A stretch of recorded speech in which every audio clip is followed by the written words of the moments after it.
Mike Reiss. Love that suit. Thank you. It's from one of Joe's friends. Yeah. Yep. You see, I'm sure you probably saw Thank that. you. How's the party over there tonight? Thank you. What was the buzz over there All tonight? right, so Patriots draft party. First of all, great to be with you guys. Hey, thank you. Great to have you. This is well, I just want to say, before I say get to the party, this reminds me, feeling like I'm getting old now. I feel like we got to get you a coffee, you know what it is? 1993. Wow, Okay. Bledsoe, huh? When Bledsoe.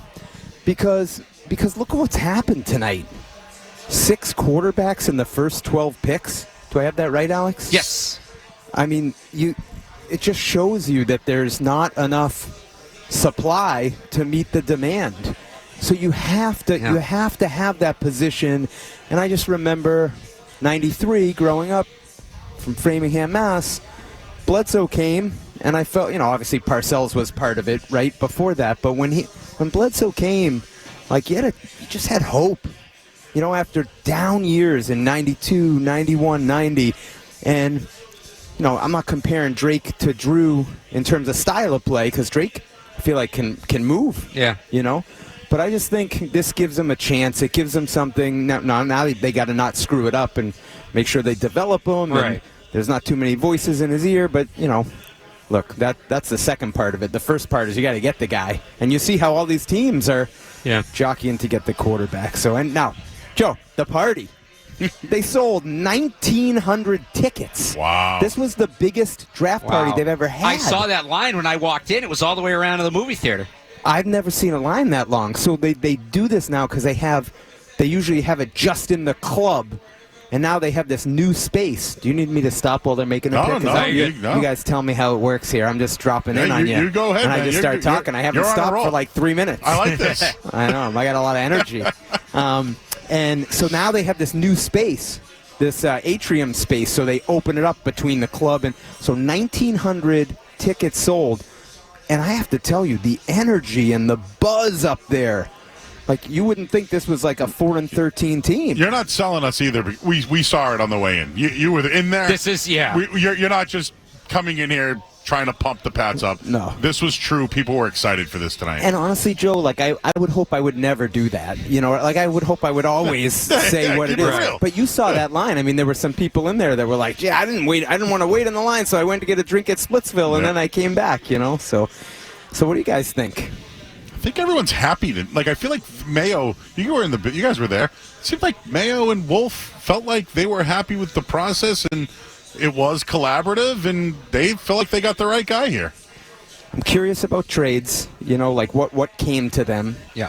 I don't think it was close. That's my sense. Okay. Because I think what they were looking for was, like we talked about the quarterbacks. Like if you're going to take yourself out of the quarterback mix there, like you can't go too far down. I think they had to know with the way that the quarterbacks flew off the board that if they moved down, forget missing out on and McCarthy ultimately went 10th, but just trade up only creates more urgency, right? Would that have forced J.J. McCarthy to go earlier, or Michael Penix even to go earlier? So I always felt like it was going to take a tremendous, unrealistic offer for them to move down. And also, people who know a little bit more about this than I do tell me that the line from Maye to the next quarterbacks was significant. We'll see if that's the case, when they start playing. But so I think they got one of the best quarterbacks. I think he fit. So let me say this. So Gerard Mayo said, I don't know if you heard him say this. He said they would have been comfortable with any of the top 3 quarterbacks. I thought that was interesting for him to say that. I think Maye of the top 3 is certainly not the most dynamic. So he would be the third on the list of dynamic. But I think he's built to last. Like with Jaden Daniels, I think he would have been unbelievable. But I think, wouldn't you be nervous about his durability a little bit? Yeah, and the fact that he runs, that's a big part of his game. Yeah. We know Maye can, but he's probably going to be more of a pocket guy. So there's a part of me that feels like Maye is sort of built to last. So that part's good, and we'll see how it goes. The other interesting thing about that comment, and you kind of just alluded to it, the top 3, right, and the drop-off in the draft. Throughout the pre-draft from Mayo and Wolf, it was, 5 guys, 6 guys they kept talking about, and now that they've made the pick, suddenly tonight it's 3. maybe they didn't believe in that next group as much as they initially let on. And I don't blame them, right? You don't want to show your hand, but it felt like maybe they agreed that there was that drop-off after Drake Maye. Well, it is interesting, Alex, how sometimes those things shift, right? Like, Yeah. I mean, the truth is they probably would have been fine with Penix and McCarthy, but at a different spot. Exactly. Than 3. And then you read Adam Schefter's report that the Patriots called the Chargers to inquire about Justin Herbert, and it, I viewed that just from reading it as, well, of course, you do your due diligence. I mean, Jim Harbaugh, you talk so highly about J.J. McCarthy. Right. Well, would you like to, trade us Justin Herbert? You're covering your bases, But so, I mean, I think they explored, the options from what's available on trade market to the draft, and ultimately, I think they did what smart football people do, and now you got to be smart football people, not that you have them, and make sure you develop them. Do you think one of the things they mentioned tonight is either Mayo or Wolf? They talked about a quarterback sitting, and Mayo referenced Bill. Rookies aren't ready to go right away.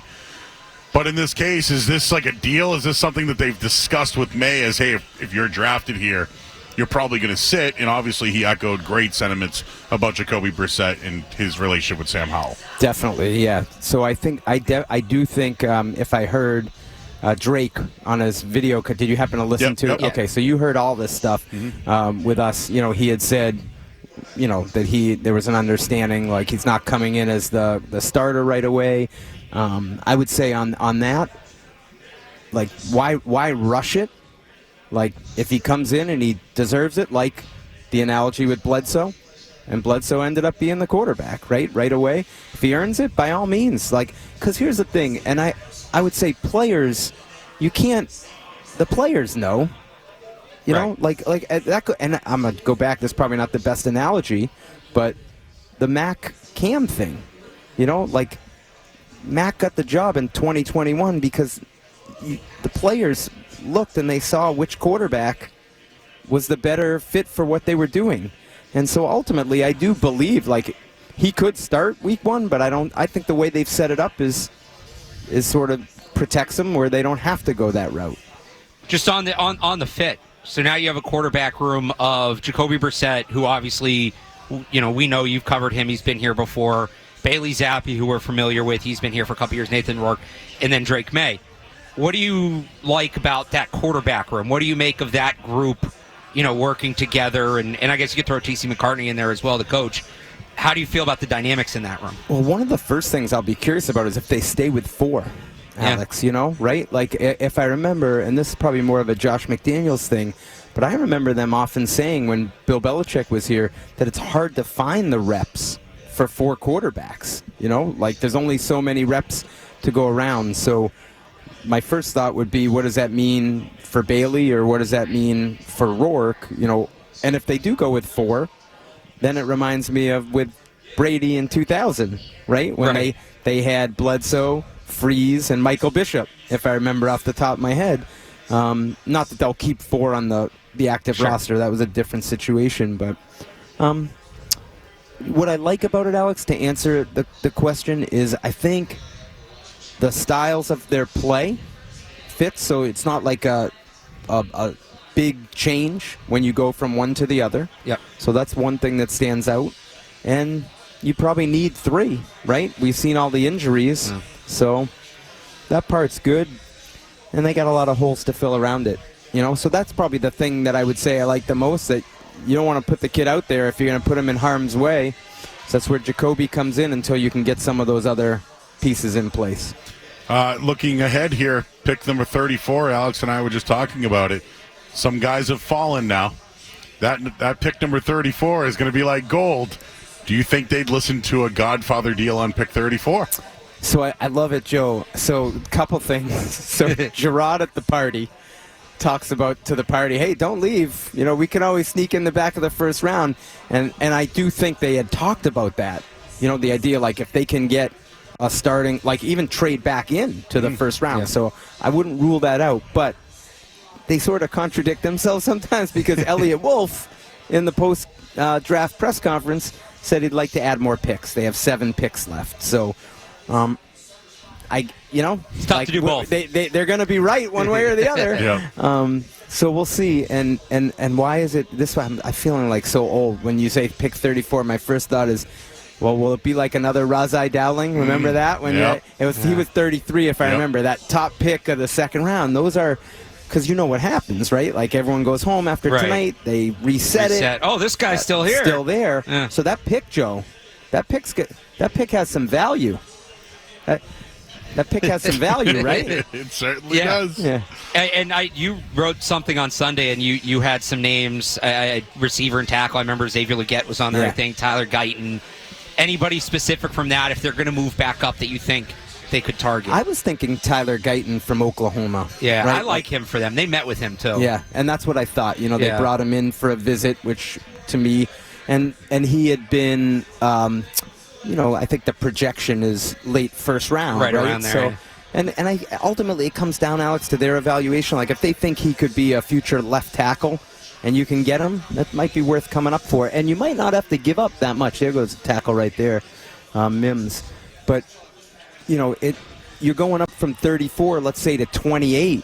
Right. What are you giving up there, Alex? A 5, a 4? Or can you pick swap where you maybe don't give up a pick, but you just give up position? So in the past, I can tell you, I'm going to have to comb through all this. I have all these former trades here, but... So, all right, in 2022, the Jags traded, and the Patriots are totally in position to do this, 33, 106, and 180 for 27. Yeah. So the Patriots have 34, 103, and 180. But you're losing 2 picks there. So it goes, it's tough with we want to add more picks, but we want to move up. You got to pick one. That's right. You got to kind of pick one. So we'll see who, we've talked about the collaborative approach. Maybe that's where Elliott Wolf's final say comes in and says, no, we like this guy, but we're not willing to give up all these picks to get him. What's the reaction been to the fans? I think it's positive. We had a couple of we're on YouTube tonight. Nice. And I would say 50-50 people have been happy with the pick. Yeah. I haven't had too many people call, at least be like, oh, it's terrible. A lot of people are still reacting to Bill Belichick. I'm not sure if you've heard any of his comments. Oh, no. Tell me. Fill me in. It's so hard to keep track of everything. It's weird that he said a few things that I thought were somewhat interesting, but he talked about Drake Maye and some of the struggles that he has with his footwork. Yep. Also said that maybe there is some Josh Allen comparisons there. He loves Josh Allen. Yep. And then just one other one he had. Good thrower in the pocket, but if he gets moved around in the pocket, Bill thought he could struggle in that. Definitely. And, he's only played, 28 starts, Alex? Do I have that off the top of my head for Drake Maye? So this is, this is a 21-year-old kid. There's a lot of, growth there. And 26 starts. 26 starts, So when you think about that, compare that to Jaden Daniels, 55. Right. So he's played less than half the starts. So he's, shows you that it's more of I don't want to say it's not a project. That's not the word, but it's just he's much more green. Prospect. It's green bananas. Yeah. To me, it's this weird counter of only 26 starts, but he threw over 500 passes as a freshman, and I think it was like 460 last year. The only guy in this draft that threw more passes than him over the last 2 years was Michael Penix. Yeah. So obviously some guys threw passes before when he wasn't in college, but for a guy as young as he is, he's played a ton of football. He's seen a lot. Also, so there is a poll on here. Are you happy with Drake Maye? 83% say yes. Wow. So it does seem to be very positive. And on the footwork stuff, I'm sure you saw the Kevin O'Connell clip on the social media when he was, I think he was at a church, and someone asked him about, and he said, and Kevin O'Connell, of course, former quarterback, said, footwork, that's the type of thing you can coach. Drake Maye has other things that you can't coach. 6'4", 223. That's the one thing, the other thing, I think we might have touched on it before, but you play in the Northeast. I mean, you guys know what the weather's like here. You got to have good footing. Mid-December into January. You also got to throw it. Cut it through the wind and the conditions. He's got a good arm, so... Yeah, I think pretty promising, guys. So the other thing on his footwork, too, I remember hearing, I don't remember where I heard it through the pre-draft process. I think Evan Lazar told me that when they changed offensive coordinators at UNC going into the 2023 season, they changed the way they coordinated their dropbacks, and they were a back pedal dropback team instead of a pro dropback until last year. So he's still very new at this. Yep. Which it doesn't necessarily excuse it, but it's also like, this isn't a guy who's been dropping back that way his whole life and just can't figure it out. He was just sort of introduced to that. So the more he does it, you feel like the more comfortable he's going to get with it, the better he'll get with it. Definitely. And that I actually remember going through that. He played under Phil Longo in this air raid offense in 2022, had a great season. Longo goes to Wisconsin. Chip Lindsey, I think, takes over. It's a different type of offense. Somewhat similar to what we watched Mac, struggle with. He lost one of his receivers, Josh Downs, from 22 to 23. Didn't have as much around him, and still found a way to, elevate his teammates. But I like the discussion because it's not like, oh, this guy's the greatest quarterback ever. Like, there are some flaws there that need to be worked on, and we'll see if they can do it. What else you got going on this week? Tomorrow night you gonna be back here or what? So 1 o'clock tomorrow, Drake Maye coming in for the jersey presentation. Nice. So we'll, And I think about those are one of my favorite things over the years. It's a fun day. Although it is always very windy. Yes. Nobody can ever hear anybody, but it's always a fun day. So 1 o'clock, and then what's interesting, Joe, is we've all been here for reporters tonight for the draft, but tomorrow they'll make it virtual. So probably we'll be here for the Drake Maye thing. Anything ESPN needs me to do, I'm obviously happy to do. But from like the bigger picture standpoint of like ESPN, when Penix goes 8 to the Falcons, like who saw that coming? And Bo Nix goes 12 to the Broncos. Those, like, we sort of thought quarterbacks 1, 2, 3, but did we really think quarterbacks 8? So those stories for us probably elevate up, the next day. And the Patriots may, just from our, I can just sort of skate my lane, maybe, follow the draft from home.